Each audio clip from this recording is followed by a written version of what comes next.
있습니다. 국민의힘 원외 인사들이 한동훈 당대표 후보의 사퇴를 요구하는 기자회견을 준비했다가 취소한 것을 두고 이른바 연판장 논란이 커지고 있습니다. 국민의힘 당대표 후보 4명은 오늘 첫 합동연설회에 참석해 공방을 이어갑니다. 검찰이 이른바 법인카드 유용 의혹과 관련해 이재명 전 더불어민주당 대표 부부에게 소환을 통보했습니다. 민주당은 탄핵 공지에 몰리자 국면 전환쇼를 하고 있다고 비판했습니다.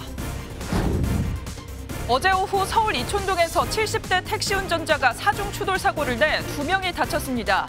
제주 해상에서는 대만에서부터 요트를 타고 오던 한국인 3명이 연락 두절됐다가 수색 8시간 만에 연락이 닿았습니다. 삼성전자 내 최대 노조인 전국 삼성전자 노동조합이 오늘 창사 이후 처음으로 파업에 돌입합니다. 파업에는 전체 2만 9천여 조합원 중 5천 명 이상이 참여할 예정이어서 반도체 수급에 영향을 미칠지 관심이 쏠리고 있습니다. 충남과 경북 지역에 시간당 20mm 이상의 강한 비가 내리는 가운데 충청과 경북 북부 지역에는 호우특보가 내려졌습니다. 오늘 서울과 인천, 경기 남부와 강원 남부에도 100mm가 넘는 많은 비가 내리겠습니다. 시청자 여러분 안녕하십니까? 국민의힘 전당대회가 진흙탕 싸움으로 번지고 있습니다. 일부 원외 인사들이 한동훈 전 비대위원장의 사퇴를 요구하면서 제2의 연판장 소동까지 벌어지고 있는데요. 한동훈 전 위원장은 구태를 극복하겠다며 정면 돌파 의지를 보이고 있는데 여권 전체가 요동치는 모습입니다. 오늘 첫 소식은 강재묵 기자입니다. 이른바 제2의 연판장 논란은 국민의힘 김종혁 경기고양병 당협위원장이 올린 글에서 시작됐습니다. 김 위원장은 자신의 SNS를 통해 특정 당권 주자 측 인사들이 한동훈 후보의 사퇴 기자회견 참가 여부를 묻는 전화를 돌렸다고 밝혔습니다. 이어 참가 여부를 두고 노골적인 협박성 발언도 있었다며 파렴치한 해당 행위라는 표현과 함께 강한 비판을 남겼습니다. 논란이 일자 한동훈 후보도 직접 의견을 밝혔습니다. 한 후보는 연판장을 취소하지 마시고 지난번처럼 그냥 하기 바란다며 강경 대응을 예고했습니다. 이어 국민들과 당원 모두가 똑똑히 보게 하자며 연판장 구태를 극복하겠다는 표현과 함께 정면으로 돌파하겠다는 뜻을 내비쳤습니다. 연판장 한 장이 아니라 100장을 만들어도 미래로 나아가려는 당원 동지와 국민의 변화를 막을 수는 없습니다. 국민의힘 전당대회 선거관리위원회도 단속에 나섰습니다. 선관위는 후보자가 아닌 국회의원과 당협위원장의 선거운동은 금지돼 있다며 이번 논란이 당내 화합을 저해하는 줄 세우기와 같은 구태 정치의 전형이라며 강도 높게 비판했습니다. MBN 뉴스 강재묵입니다. 앞서 보신 것처럼 국민의힘 집안 싸움은 점점 심해지고 있습니다. 원희룡 전 장관은 이번 연판장 사태가 자신과 관련이 없다며 한동훈 전 위원장이 근거 없는 프레임을 짜고 있다 주장했습니다. 나경원 의원은 이래서 총선에서 졌다며 한동훈, 원희룡 두 사람을 동시에 비판했는데요. 이 사태가 심각해지자 대통령실까지 전당대회엔 일절 관여하지 않는다는 입장을 내놨습니다. 이어서 이기종 기자입니다. 국민의힘 원희룡 대표 후보는 연판장 논란은 자신의 캠프와 무관하다며 연판장 표현은 악의적 프레임, 내로남불이라고 주장했습니다. 한동훈 후보를 돕는 의원 일부가 지난해 전당대회 때 나경원 후보 사퇴를 압박하는 연판장에 이름을 올린 걸 거론한 겁니다. 또 김건희 여사 문자 무시 논란을 당무 개입으로 끌고 가는 건 선을 넘었다고 비판했습니다. 자기의 답변을 피하기 위해서 대통령실을 끌어들이는 루비콘강을 넘어서는 안 될 것이다. 나경원 후보는 SNS에 이래서 그들은 총선을 졌다. 패배 브라더스의 진풍경이라며 두 사람을 싸잡아 깎아내렸습니다. 김 여사 사과 기회를 날린 아마추어, 지긋지긋한 줄 세우기를 하는 아바타라고 적었습니다. 한쪽은 피해자 코스프레 하는 것이 문제이고 한쪽은 우격 다짐하는 것이 문제라고 생각을 합니다. 윤상현 후보는 전당대회가 파행으로 가선 안 된다며 한 후보는 문자 논란에 사과하고 원 후보는 자제해야 한다고 말했습니다. 특히 대통령실을 전당대회에 끌어들이면 공멸할 거라고 목소리를 높였습니다. 당정 갈등의 촉발 요인이 아닌 당의 재건과 미래의 비전을 담은 공약으로 경쟁해야만 합니다. 대통령실은 전당대회를 둘러싼 논란과 관련해 첫 입장을 냈습니다. 대통령실 고위 관계자는 전당대회에 일절 관여는 없다며 각 후보가 대통령실을 선거에 끌어들이는 일이 없어야 한다고 밝혔습니다. MBN 뉴스 이기종입니다.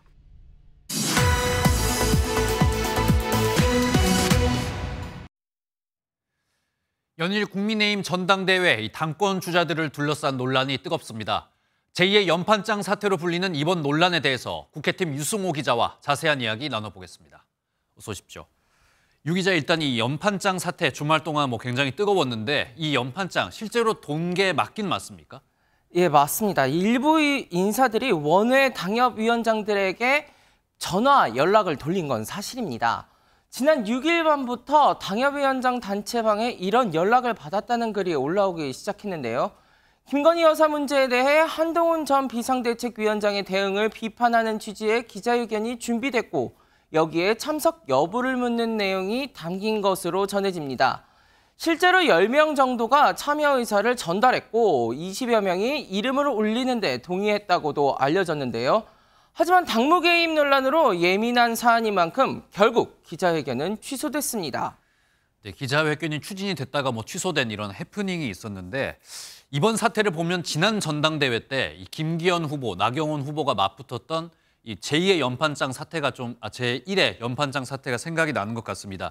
이때와 좀 비슷한 점도 있습니까? 예, 맞습니다. 지난해 3.8 전당대회 당시에도 대통령실의 당무 개입, 그러니까 전당대회 개입 논란이 불거졌었죠. 네. 당시 대통령실은 당권 주자였던 나경원 의원과 안철수 의원 등을 정조준했습니다. 특히 나 의원은 친윤계 초선 의원 53명의 사퇴 연판장 공세를 겪으며 결국 불출마했었는데요.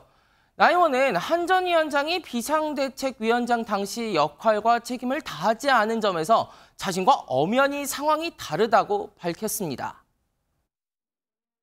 지금 당의 상황이 너무 안타깝다고 생각을 하고요. 그러나 제 연판장과 저의 상황하고는 다르다고 생각을 합니다. 양쪽이 충돌하고 있는데 모두 줄 세우기 정치와 줄 서기 정치로 가고 있다.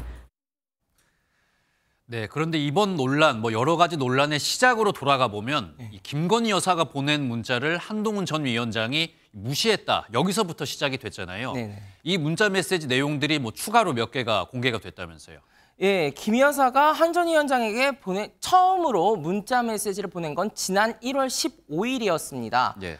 당시 김 여사 측에서 명품백 논란 사과에 대해 무조건 시키는 대로 하겠다라는 취지의 메시지를 보낸 것으로 알려졌죠. 그런데 이때뿐 아니라 그 이후에도 김 여사가 한 전 위원장에게 비대위 차원에서 사과 결정을 해주면 뜻을 따르겠다는 취지로 4번 더 문자 메시지를 보냈다는 보도가 나오고 있습니다. 친윤계는 바로 이 점을 들어 한 전 위원장이 김 여사의 요청을 묵살한 게 맞다고 주장하고 있는 겁니다. 반면 한 전 위원장 측은 김 여사의 책임론 언급에 방점을 찍고 있는데요.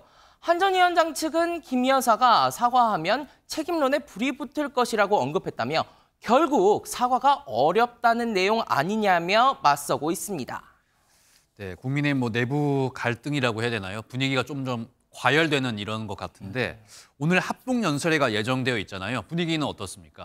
예, 우선 호남과 제주 합동연설회를 시작으로 본격적인 지방순회 일정 시작됩니다. 오는 10일에는 부산, 울산, 경남 등 PK 지역, 12일엔 대구, 경북 등 TK 지역, 15일은 충청, 17일은 수도권과 강원 연설회가 예정돼 있는데요. 국민의힘 선거관리위원회는 내일부터 후보자 방송 토론회를 5차례 실시한다고도 밝혔습니다. 당대표 선거 판세가 방송 토론회 등을 거치며 점차 윤곽을 드러낼 것으로 보이는데요. 현재 나경원 의원은 개파 없는 보수통합을, 원희룡 의원은 당정 신뢰를 앞세우고 있고요. 윤상현 의원은 지역 당심 공략을, 한동훈 전 비대위원장은 당 체질 개선을 강조하고 있습니다. 앞서 살펴본 김건희 여사 문자 무시 논란과 최혜병 특검법 등을 두고 후보들 간의 치열한 공방이 예상됩니다. 네, 오늘 말씀 여기까지 듣겠습니다. 지금까지 국회팀 유승호 기자였습니다. 다음 소식입니다. 검찰이 민주당 이재명 전 대표와 부인 김혜경 씨에게 소환을 통보했습니다. 경기도지사 시절 법인카드를 유용했다는 의혹과 관련해서 두 사람을 피의자 신분으로 조사하겠다는 건데요. 이재명 전 대표가 출석에 응하면 이번 정부 들어서만 7번째 검찰 조사를 받게 됩니다. 먼저 전민석 기자가 보도합니다. 수원지방검찰청이 이재명 전 민주당 대표와 배우자 김혜경 씨에게 소환 통보를 보낸 건 지난 4일입니다. 검찰이 부부에게 각자 4개 또는 5개 날짜를 제시해 출석 일정을 조율 중인 것으로 알려졌습니다. 이 전 대표 부부는 경기도 법인카드 유용 의혹과 관련한 업무상 배임 혐의의 피의자 자격으로 출석을 통보받았습니다. 배우자 김 씨는 이 전 대표가 경기도지사 시절이던 2018년과 2019년 사이 도청 공무원 배모 씨를 시켜 쇠고기와 초밥 등 개인 음식값 수천만 원을 경기도 법인카드로 계산했다는 의혹을 받습니다. 검찰은 이 전 대표가 이를 알고도 묵인한 건 아닌지 의심하고 있습니다. 이 전 대표는 또 김 씨가 관용 차량을 무단으로 사용하게 하거나 김 씨의 수행 비서 역할을 하는 배 씨를 법적 근거 없이 경기도 별정직 공무원으로 채용했다는 의혹도 받습니다. 앞서 배 씨는 이런 의혹과 관련한 공직선거법 위반 혐의로 징역 10개월에 집행유예 2년을 선고받은 바 있습니다. 수원지검은 소환 통보에 대해 출석 요구는 통상의 수사 절차고 고발된 혐의 사실에 대해 소명할 기회를 주기 위한 것이라고 밝혔습니다. 검찰은 이 전 대표 부부에 대한 소환 조사 이후 기소 여부를 검토한다는 입장입니다. 이 전 대표가 출석에 응한다면 현 정부 들어 7번째 검찰 조사를 받게 됩니다. MBN 뉴스 전민석입니다. 앞서 보신 검찰의 이재명 전 대표 소환에 민주당은 국면 전환용 쇼라며 강하게 반발하고 있습니다. 민주당이 최근 추진하고 있는 검사 탄핵을 두고 검찰이 보복에 나선 것이라고 주장하면서 검찰과의 전면전을 예고하고 있습니다. 이어서 안보람 기자가 보도합니다. 민주당은 이례적으로 검찰 소환 통보 사실을 먼저 공개하며 국회에서 최혜병 특검법이 통과되고 검사 탄핵 소추안이 제출된 직후라는 점을 강조했습니다. 윤석열 대통령과 검찰이 궁지에 몰리자 이재명 전 대표에 대한 수사로 국면을 전환하고 위기를 탈출해보겠다는 비겁하고 무도한 습성을 대선 당시인 2021년 말 처음 불거졌지만 경찰이 불송치한 건을 2023년 10월 국민권익위원회가 나서자 기다렸다는 듯 검찰이 전방위 압박 조사를 진행하고 있다며 목소리를 높였습니다. 김건희 여사는 3년째 소환도 못하면서 이 전 대표 부부를 소환한다고 합니다. 민주당이 추진 중인 검사 탄핵의 정당성 확보를 위한 여론전을 염두에 둔 걸로 풀이됩니다. 민주당은 이번 주 검사 탄핵 조사를 위한 절차를 시작해 7월 중순쯤 해당 검사를 법사위 심판대에 올릴 예정입니다.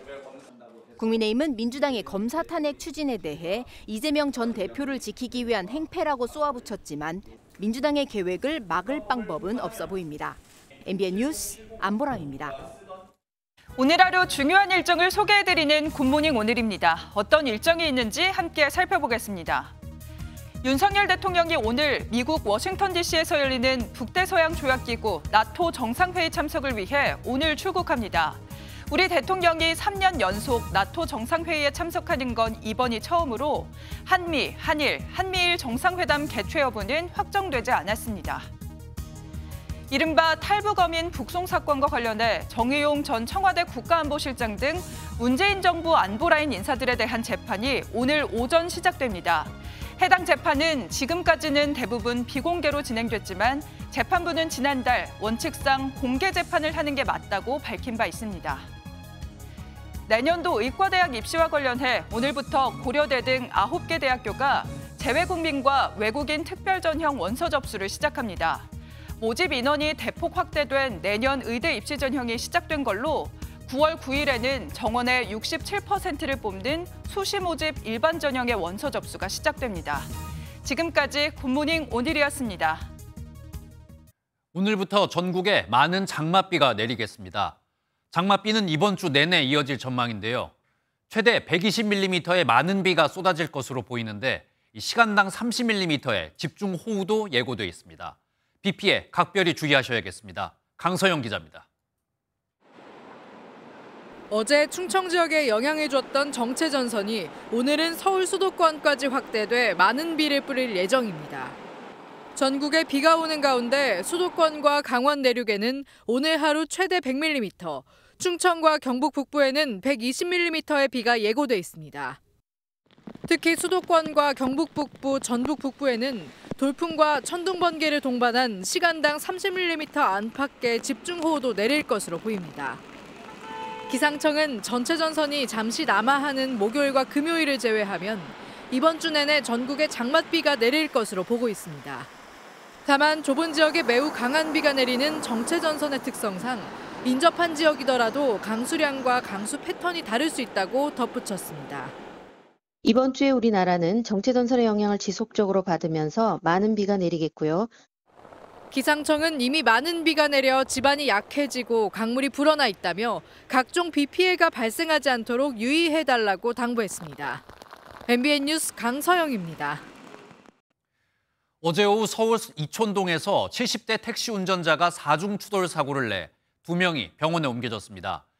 제주도 바다에선 대만에서 요트를 타고 오던 한국인 3명의 연락이 끊겼었는데 이 수색 8시간 만에 위치가 확인됐습니다. 사건 사고 소식은 백길종 기자가 정리했습니다. 검은색 승용차 후면부가 완전히 찌그러져 있습니다. 뒤에서 들이받은 흰색 택시 본네트도 형체를 알아보기 힘들 정도로 구부러져 있습니다. 어제 오후 2시 10분쯤 70대 운전자가 몰던 택시가 앞서가던 차량을 들이받아 연쇄적으로 4중 추돌하는 사고가 발생했습니다. 이 사고로 처음 추돌당한 차량에 탑승한 50대 남성과 80대 여성이 경상을 입고 병원으로 옮겨졌는데 사고를 낸 운전자는 급발진을 주장한 것으로 알려졌습니다. 어제 오후 4시 40분쯤엔 제주 인근에서 요트를 타던 한국인 3명이 연락 두절됐다는 요트협회에 신고가 접수돼 해경이 수색에 나섰습니다. 지난 3일 밤 10시 대만을 출발해 오늘 오전 8시 제주도에 도착할 예정이던 이들이 지난 6일 오전 10시 이후 연락이 닿지 않은 겁니다. 이들은 다행히 수색 8시간 만인 오늘 0시 31분 연락이 닿아 마라도 남서쪽 63km 부근에서 정상 항해 중인 사실이 확인됐습니다. 해경 관계자는 요트에 자동 식별 장치가 고장나 있었고 위성전화도 계약 기간이 만료된 상태에서 휴대전화 통신마저 잘 안 터진 것이라고 설명했습니다. 어젯밤 8시 21분에는 서울 구로동의 한 아파트 6층에서 불이 나 80명이 대피하고 7명이 구조되는 소동이 벌어졌습니다. 소방당국은 화장실에서 전기적 요인으로 화재가 발생한 것으로 보고 자세한 사고 원인을 조사 중입니다. MBN 뉴스 백길종입니다. 경찰이 오늘 최혜병 순직 사건에 대한 최종 수사 결과를 발표합니다. 앞서 경찰 수사심의위원회는 임성근 전 해병대 1사단장의 과실치사 혐의를 인정하기 어렵다는 결론을 낸 걸로 전해졌는데요. 최혜병의 소속 부대장은 여기에 반발해 임성근 전 사단장과 경북경찰청장을 공수처에 고발했습니다. 오늘 경찰의 발표에 큰 관심이 쏠리고 있습니다. 보도에 이혁재 기자입니다. 최혜병 순직 사건을 수사 중인 경북경찰청은 지난 5일 수사심의위원회를 열고 임성근 전 사단장에 대해 불송치 의견을 내린 것으로 전해졌습니다. 임 전 사단장의 업무상 과실치사 혐의 등을 사실상 인정하기 어렵다고 판단했는데 이용민 중령 측은 김철문 경북경찰청장을 고위공직자범죄수사처에 고발했습니다. 임 전 사단장에 대해 직권남용 등 혐의로 국민신문고를 통해 공수처에 고발하고 잇따라 경북경찰청장도 고발한 겁니다. 이용민 중령 측은 경북경찰청장에게는 수사심의위원회를 개최할 권한이 없다며 임 사단장에게 면죄부를 준 수사심의위의 결과는 무효라고 주장했습니다. 반면 경북경찰청 관계자는 경찰 수사사건 심의 등에 관한 규칙에 주요 사건은 시도청장이 심의위를 열 수 있어 위법한 게 없다고 밝혔습니다. 또 이번 수사심의위 외부 위원들은 경찰 출신은 제외했다고 설명했습니다. 수사심의위에 참여한 한 외부 위원은 MBN과의 통화에서 주어진 상황에서 최선을 다해서 판단했다고 밝혔습니다. 경북경찰청은 임 사단장 등 주요 수사 대상자가 업무상 과실치사죄에 해당되는지 성수대교 붕괴 참사 등 관련 판례들을 참고해 법리를 검토했고 수사심의위에서도 관련 논의가 진행된 것으로 전해졌습니다. 경북경찰청은 1년 가까이 끌어온 최혜병 사건 수사를 마무리 짓고 오늘 결과를 발표할 예정입니다. MBN 뉴스 이혁재입니다. 지난 2월부터 병원을 떠난 전공의들 대부분이 돌아오지 않고 있죠. 갈등이 계속되고 있는 상황에서 정부가 오늘 이 전공의들에 대한 최종 처분을 발표합니다. 정부는 의사 면허 정지 가능성도 열어뒀습니다. 이 내용은 김민수 기자가 전하겠습니다.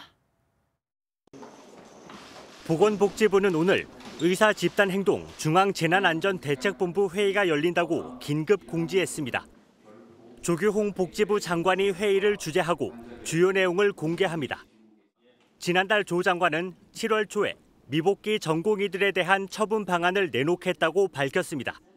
지금 미복귀자에 대해서는 제가 그 현장의 의견이라든지 그 복귀 수준을 봐서 6월 말까지 봐서 대응하겠다고 했기 때문에 7월 초에는 그 대응 방안을 발표할 수 있도록 하겠습니다. 복지부는 지난달 이미 복귀한 전공의에 대해선 행정처분을 하지 않겠다고 약속했습니다. 미복귀 전공의들에게 업무 개시 명령이 내려져 있는 만큼 복귀에 불응하면 1년 이내 면허정지 처분을 받을 수 있습니다. 하지만 최근까지 전공의 출근율은 8%, 사직 처리는 0.58%에 불과해 사직 처리 대상자만 10,000명이 넘을 정도로 절대 다수 전공의는 꿈쩍도 하지 않고 있습니다. 복지부 관계자는 미복귀 전공의들에게 잘못된 학습 효과가 나타날 수 있다며 3개월 수준의 면허정지 처분이 가능하다고 전했습니다. 하지만 비상의료체계만 5개월째 가동하고 있는 현실에서 미복귀 전공의 전체를 대상으로 면허정지 처분이 이뤄질 가능성은 낮습니다. 처분 방안과는 별개로 응시 제한 지침을 개정해서 오는 9월 수련병원 인턴과 레지던트 모집에 미복귀 전공의들이 응시하고 복귀할 길을 열어줄지 관심입니다. MBN 뉴스 김민수입니다. 부산에서 한 60대 남성이 아버지와 딸에게 흉기를 휘둘러 40대 아버지는 숨지고 초등학생 딸은 크게 다쳤습니다. 이 60대 가해 남성도 자해를 시도해 중태에 빠졌는데 이 남성은 같은 빌라에 살다가 몇 년 전 다른 곳으로 이사를 간 걸로 알려졌습니다. 심우영 기자가 현장 취재했습니다. 부산 구포동의 한 빌라 입구 곳곳에 핏자국이 선명합니다. 지난 5일 오후 6시 36분쯤 빌라 현관에서 60대와 40대 남성이 흉기에 찔린 채 발견됐습니다. 두 남성은 병원으로 옮겨졌지만 40대 남성은 숨지고 60대 남성은 중태에 빠졌습니다. 숨진 남성의 초등학생 딸이 119에 신고했는데 역시 흉기에 찔려 병원에서 치료 중입니다.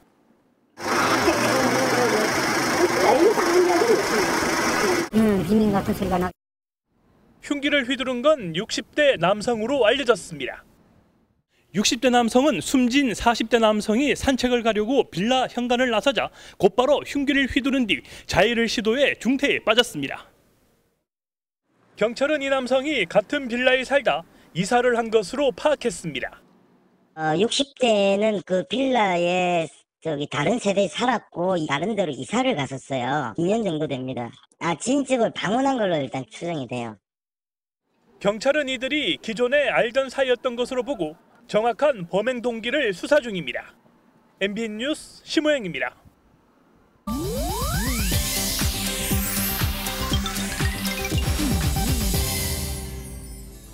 인터넷에선 어떤 소식들이 화제일까요? 인터넷 와글와글입니다. 그룹 뉴진스의 멤버 한이가 지난 주말 방송된 일본 공중파 음악방송에서 푸른 산호초 무대를 펼쳐 화제가 됐습니다. 방송에서 한이는 귀여운 단발머리와 흰 치마, 줄무늬 티셔츠를 입고 푸른 산호초를 열창했는데요. 이 방송 영상이 유튜브에 게재된 지 이틀 만에 조회수 130만 회를 훌쩍 넘으며 폭발적인 반응을 모으고 있습니다. 푸른 산호초는 1980년 데뷔한 마쓰다 세이코의 인기곡으로 한이는 지난달 말 도쿄돔 팬미팅 무대에서 세이코의 헤어스타일과 패션을 그대로 재현한 커버 무대를 선보여 관객들로부터 큰 호응을 얻었는데요. 공연 이후 국내 음원 차트에서는 푸른 산호초의 순위가 역주행하는 현상도 벌어졌습니다. 안전사고와 동물학대 논란이 제기돼온 오이도 꽃마차가 사라졌다는 소식이 전해졌습니다. 어제 한 동물권 단체에 따르면 경기도 시흥시 오이도 도로에서 운영되던 꽃마차는 현재 운영되지 않고 있다고 하는데요. 꽃마차 금지 캠페인을 벌여온 해당 단체는 SNS에서 그동안 여러 번 교통사고가 발생했고 말과 아이가 다치는 일도 있었다는 주민들의 말을 확인했다고 밝혔습니다. 사람의 유희를 위해 사계절 내내 위험한 도로에서 마차를 끄는 것은 동물학대로 인식하고 있다면서 꽃마차 금지 캠페인에 많은 시민들이 동참했다고 전했는데요. 덧붙여 산업에 이용되는 말의 복지 기준 규정이 마련돼야 한다는 입장을 밝혔습니다. 한강공원 놀이터에서 골프 연습을 하는 남성이 포착돼 누리꾼들의 눈살을 찌푸리게 만들었습니다. 최근 온라인 커뮤니티에 올라온 영상인데요. 한 남성이 모래가 날아갈 정도로 힘차게 골프채를 휘두르고 있습니다. 흰색 골프 모자와 장갑, 골프복까지 말끔히 갖춰 입었는데요. 글쓴이에 따르면 이 남성은 모래에서 벙커샷 연습을 하는 것 같았다고 합니다. 이런 공공장소에서의 무분별한 골프 연습 사례가 계속 알려지고 있지만 현행법상 처벌 규정이 약하다는 평가도 나오는데요. 아이들이 다치지 않아서 천만다행이네요. 인터넷 와글와글이었습니다. 삼성전자 노조가 연차 투쟁과 문화 행사를 넘어 실제 파업에 나섭니다.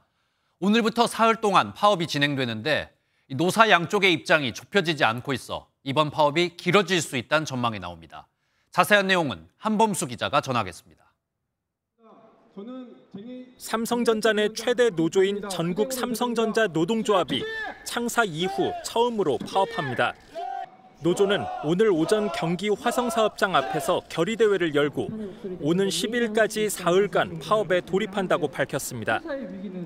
임금협상 사후조정에서까지 입장 차이를 좁히지 못하자 결국 일손을 놓기로 한 것입니다. 이번 파업에는 전체 2만 9천여 조합원 중 5천 명 이상이 참여할 예정인데 상당수가 반도체 부문 소속인 것으로 알려졌습니다.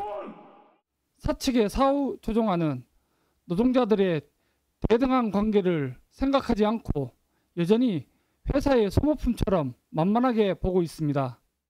노조는 올해 기본 인상률을 거부한 855명 조합원에게 더 높은 조건을 적용해야 한다고 주장합니다. 또 유급휴가 약속을 이행하고 초과 이익 성과급을 지급하는 기준을 바꿔달라고 요구하고 있습니다. 노조 관계자는 이번에도 요구안이 받아들여지지 않으면 오는 15일부터 5일간 2차 파업에 나서겠다고 밝혔습니다. 삼성전자 노사 간 긴장감이 높아진 가운데 이번 파업으로 회사가 받는 타격이 크지 않을 것이란 예측도 나옵니다.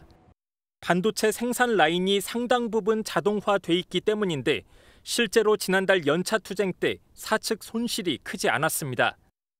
다만 AI 반도체 부품인 HBM 등에서 글로벌 경쟁이 가열되고 있는 만큼 사측이 노사 갈등을 장기간 방치하지 않을 것이란 관점도 있습니다.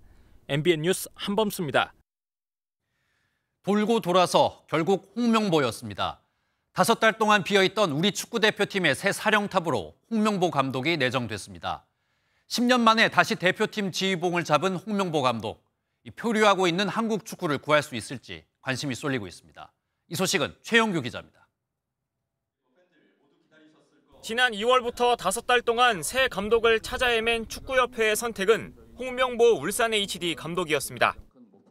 축구협회는 어제 대표팀 차기 감독으로 홍 감독을 내정했다고 밝혔습니다. 축구협회는 그동안 외국인 감독의 무게를 두고 100명이 넘는 후보자를 검토했지만 협회 재정 문제로 조건을 맞추기 어려웠습니다. 그 과정에서 홍 감독이 1순위로 떠올랐지만 협회 내에서 추천과 관련해 갈등이 일었고 이 때문에 홍 감독 본인도 고사했습니다. 하지만 지난 5일 다시 협회로부터 제안을 받았고 고민 끝에 감독직을 수락했습니다. 선수 시절 한일 월드컵 4강 신화를 이끌었던 홍 감독은 2012년 런던 올림픽 동메달을 따내며 지도자로도 굵직한 성과를 올렸습니다. 2014년 브라질 월드컵 때 대표팀 지휘봉을 잡았다가 조별리그 탈락이라는 쓴맛을 봤던 홍 감독은 10년 만에 다시 한번 대표팀 감독으로 명예회복에 도전합니다. 홍 감독은 오는 9월에 열리는 북중미 월드컵 3차 예선을 시작으로 2년 뒤 열리는 월드컵과 3년 뒤 아시안컵까지 대표팀을 이끕니다. 축구협회는 잠시 후 대표팀 감독 선임 과정 전반에 대해 자세히 밝힐 예정입니다. MBN 뉴스 최영규입니다. 본격적으로 장마가 시작되면서 시금치 값이 일주일 만에 30% 넘게 올랐습니다. 채소값이 다시 들썩이는 모습인데요. 다음 달엔 가스 요금 인상도 예고돼 있습니다. 서민들의 부담이 커질 수 있는 상황인데 정부는 오늘부터 소상공인들을 위한 전기요금 지원 접수를 받습니다. 이승훈 기자입니다. 서울 성동구의 한 대형마트입니다. 적상추 100g에 1,240원, 시금치 100g에 1,740원인데 장마 시작과 함께 오른 채소값에 시민들은 벌써 부담스럽습니다. 피서철이다 보니까 고기 사 먹으려고 상추쌈 사러 먹으러 온 건데 그 전에 비해서 좀 오른 것 같고 경제적으로 좀 충격은 조금 있는 것 같습니다. 시금치 100g당 평균가는 5일 기준 1,276원으로 일주일 새에 30%가 올랐습니다. 상추 또한 17% 오른 1,178원을 기록했습니다. 오이와 배추도 일주일 전보다 각각 23%, 16%씩 올랐는데 집중호우와 폭염이 심해지는 다음 달에는 농산물 가격이 더 오를 수도 있습니다. 다음 달엔 가스요금 인상까지 예정돼 있어 서민 부담은 더 클 것으로 보입니다. 이에 정부는 소상공인들에게 전기요금을 최대 20만 원까지 지원해 주기로 했습니다. 소득 기준도 높여 연매출 6천만 원인 소상공인까지 신청 대상이며 오늘부터 접수 가능합니다. 4월부터 2%대로 낮아지면서 안정을 찾는 듯했던 소비자 물가가 날씨와 가스요금에 다시 흔들리고 있습니다. MBN 뉴스 이승훈입니다. 한편 가계대출 증가세도 심상치 않습니다. 아이를 낳으면 연 1%대 초저금리로 주택대출을 받을 수 있겠는데 5개월 만에 이 대출의 총액이 6조 원까지 치솟았습니다. 전체 가계대출에도 경고등이 켜졌습니다. 보도에 김경기 기자입니다. 경기 고양 삼송지구의 한 대단지 아파트입니다. 매달 서너 건이었던 거래량이 지난달 2배 가까이 늘었습니다. 그런데 매수자 상당수는 출산 부부들입니다. 서울 집값은 뛰는데 최저 1%대 금리로 대출을 받을 수 있는 길이 열리자 집을 사는 겁니다. 서울은 전용 면적 59제곱미터가 9억 원을 넘어서고 있지만 이곳은 서울에 붙어 있는데도 전용 84제곱미터가 아직도 9억 원 아래여서 특례 대출을 받을 수 있습니다. 신생아 특례 대출 받는 젊은 분들이죠. 30대 동안 4억 5천에서 5억 정도 대출을 받으시는 것 같아요. 신생아 특례 대출이 시작된 지난 1월 말부터 5개월간 모두 2만 3천여 건의 대출 신청이 들어왔습니다. 총액은 5조 8,600억 원에 달하는데 이 중 75%가 주택 구입자금 대출로 3명 중 1명은 경기도에 집을 샀습니다. 전체 가계대출도 빠르게 늘어 5대 시중은행의 가계대출 총액은 이달 들어 단 나흘 만에 2조 원 넘게 불었습니다. 대출 금리가 내리는 상황에서 수도권 중심으로 거래량이 증가하고 집값도 오르고 있어서 대출 총액 증가세는 당분간 지속될 것으로. 정부는 가계대출 증가세가 심상치 않자 일단 전세대출에 DSR 규제를 확대 적용하는 방안을 검토 중이지만 서민 반발을 고려해 제한적인 수준에 그칠 것으로 예상됩니다. MBN 뉴스 김경입니다. 중국으로 떠난 판다 푸바오의 쌍둥이 여동생 루이바오와 후이바오가 첫 생일을 맞았습니다. 어느덧 무럭무럭 자란 두 아기 판다의 돌잔치가 열렸는데요. 푸바오는 돌잡이로 판다 영양빵인 워토우를 잡았었는데 동생들은 뭘 잡았을까요? 박통일 기자가 다녀왔습니다. 아기 판다 루이바오가 천천히 걸어 나옵니다. 동물원이 선물로 준비한 대나무 자동차에서 한참을 킁킁거리며 탐색 시간을 갖습니다. 매사 신중한 성격으로 소문난 루이바오는 돌잡이를 고르는데도 한참이 걸렸습니다. 루이가 많은 고민의 끝에 아령을 최종적으로 선택을 했습니다. 아령의 의미는 건강을 뜻하고 있습니다. 이어 등장한 쌍둥이 동생 후이바오는 거침없는 성격만큼 많은 고민 없이 인기를 뜻하는 마이크를 집어듭니다. 우리 후이는 마이크를 잡았습니다. 네, 후이는 마이크를 선택했습니다. 태어났을 때 200g도 안 됐던 두 쌍둥이는 어느덧 30kg이 넘었습니다. 판다 할부지로 통하는 강철원 사육사는 두 쌍둥이가 태어난 날이 아직도 엊그제 같습니다. 2023년 7월 7일 날 새벽에 있다가 정말 엄마 양수가 터지는 모습부터 해서 다 지켜봤었는데 벌써 이 아이들이 맙소사 1년이 됐다는 게 정말 새롭습니다. 두 쌍둥이 판다의 성장 동영상은 누적 조회수 2억 뷰를 넘었고 큰 사랑을 받으며 중국으로 떠난 푸바오의 빈자리를 채워주고 있습니다. 저는 원래 푸바오 어릴 때부터 계속 봐왔었고 이제 푸바오 마지막 공개 날도 왔었는데 이제 루이후이한테도 이제 약간 정이 가는 동생들이니까 그래서 계속 보러 오고 있어요. 온라인으로도 생중계된 이번 돌잔치 행사에는 누리꾼 3만 명이 참여해 축하 메시지를 건넸습니다. MBN 뉴스 박통일입니다. 조금 전 들어온 비 피해 속보 전해드리겠습니다. 이 밤사이 레인비로 경북 안동시 임동면 일부 마을 주민들이 고립돼 소방당국이 구조 작업을 벌이고 있습니다. 경북 소방안전본부와 안동시청에 따르면 임동면 위리와 대곡리 마을 주민 18명이 고립돼 이 중 7명이 구조됐습니다. 소방당국은 오늘 오전 3시 30분쯤부터 관련 신고를 받고 출동해 구조 작업을 벌이고 있습니다. 국제 소식 이어가겠습니다. 미국 바이든 대통령은 대선을 무조건 완주하겠다고 선언했지만 공개적인 사퇴 요구가 멈추지 않고 있습니다. 바이든 대통령이 위기를 정면 돌파하기 위해 이 방송 인터뷰에 나섰는데 이 인터뷰들이 또 논란이 되고 있습니다. 인터뷰에서 불분명한 단어를 사용한 건데 이 백악관은 뒤늦게 이 발언을 수정한 것으로 전해졌습니다. 워싱턴에서 최종락 특파원입니다. 현지 시각 6일 바이든 대통령이 토론 참패 이후 실시한 첫 방송 인터뷰는 편집 없이 방송됐습니다. 인지력 논란 이후여서 매우 신중하고 분명한 메시지를 전달하려 애쓰는 모습이 역력했습니다. 하지만 불분명한 단어 사용이 또 논란이 됐습니다. 뉴욕타임스는 바이든 대통령이 최고의 성과를 냈다는 말을 하면서 잘못된 표현을 사용했다고 지적했습니다. 최고라는 표현으로 9세 최상급인 베스트를 써야 하는데 잘못 사용했다는 겁니다. I feel as long as I gave it my all and I did the goodest job as I know I can do and I did the goodest job as I know I can do. 백악관은 나중에 후속 조치에 나서며 원고를 문법에 안 맞는 굿 S로 고치고 ABC 방송에 수정을 요청했습니다. 뉴욕타임스도 바뀐 것을 확인하고 기사를 고쳤지만 바이든 대통령의 해당 발언은 정확한 해석이 힘들 정도로 불분명했다고 설명했습니다. 발언 때마다 논란이 계속되는 가운데 바이든 대통령은 교회 예배에 참석해 사람들이 자신에게 40대를 요구한다는 농담을 하기도 했습니다. Folks, I know with every fiber of my being, I know I won't look like I'm 40 years old, but I've been around a little bit.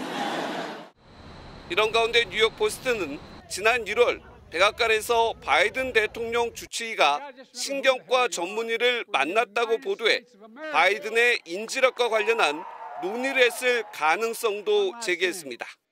워싱턴에서 MBN 뉴스 최종락입니다.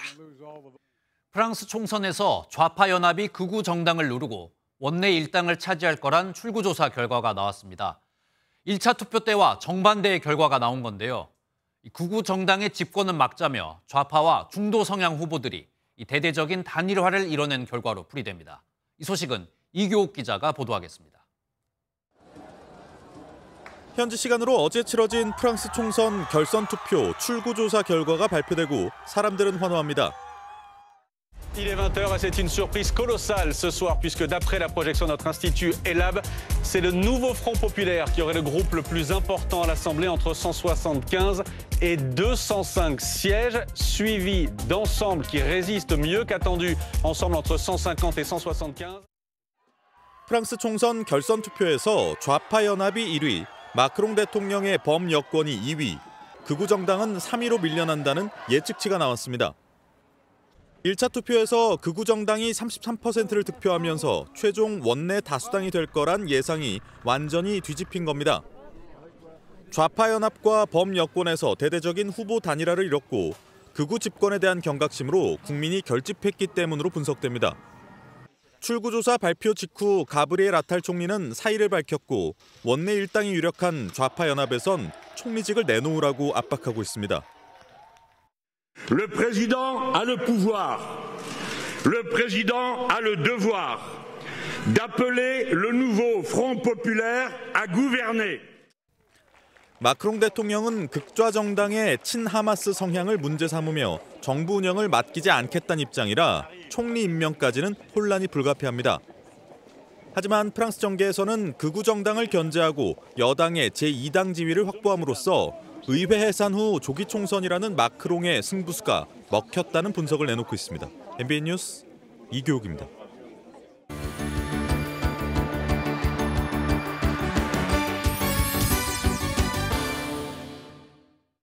굿모닝 월드입니다. 네덜란드 국기를 향해 성큼성큼 발걸음을 내딛는 오랑우탄이 있습니다. 경기 결과를 예측하는 거였는데요. 그 모습을 화면으로 함께 보시죠. 유럽은 지금 유로 2024 대회가 한창인데요. 4강에 스페인과 프랑스, 네덜란드와 잉글랜드가 진출해 있는 상황. 오랑우탄 한 마리가 네덜란드와 잉글랜드 국기가 그려진 가방 중 네덜란드 가방을 택하는데요. 가방끈이 잘 풀리지 않음에도 네덜란드 쪽을 택할 마음이 확고해 보이죠. 이 오랑우탄은 독일 도르트문트 동물원에 살고 있는 월터로 이미 축구계에서는 유명한데요.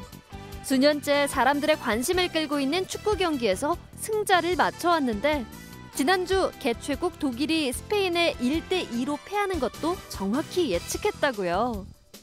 오랑우탄 월터는 그동안 독일 국내 게임에서도 거의 매번 승자를 맞춰왔다고 하는데 이번에도 적중률을 여실히 증명할지 관심이 쏠립니다.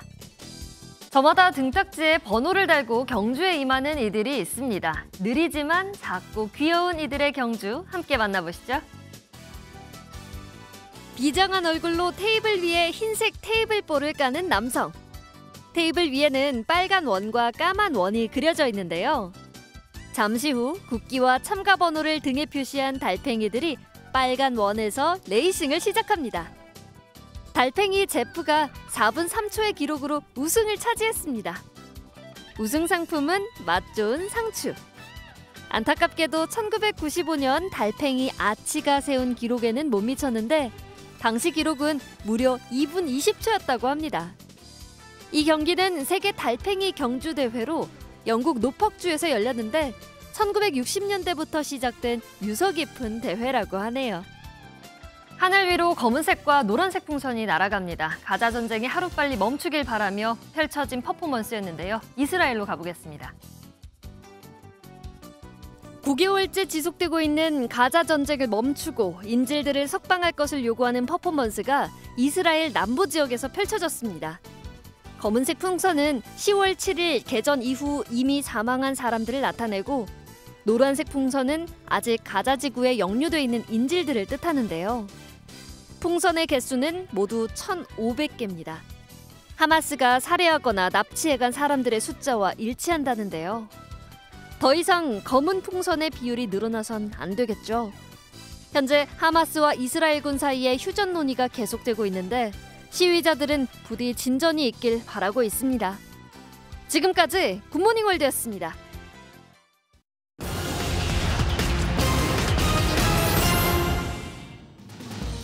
앞으로 공인중개사는 집주인의 밀린 세금이나 보증금을 임차인에게 자세히 설명하고 확인받아야 합니다.